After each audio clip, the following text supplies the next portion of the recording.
Мы, конечно, очень счастливы, что попали на эти замечательные, грандиозные игры. Мы работали весь год, девочки очень серьезно относились к каждой тренировке, очень трудолюбиво, и травмы были, но все равно они не прекращали работать. И, конечно, сюда приехали с желанием только победить.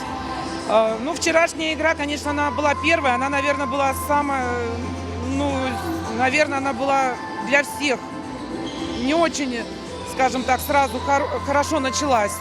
Вот. Но мы преодолели свое волнение, и, соответственно, потом все пошло, как мы, в принципе, планировали. Но команды очень сильные, команда Монголии очень понравилась, девочки очень трудолюбивые, очень жесткие, и с ними играть было тяжело, очень тяжело.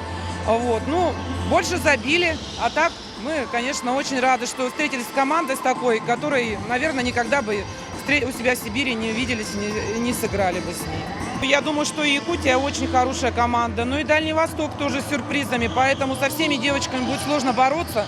Но тем интереснее, наверное, будут игры, когда команды равные, и кто победит уже, у кого тверже характер, мне кажется, так.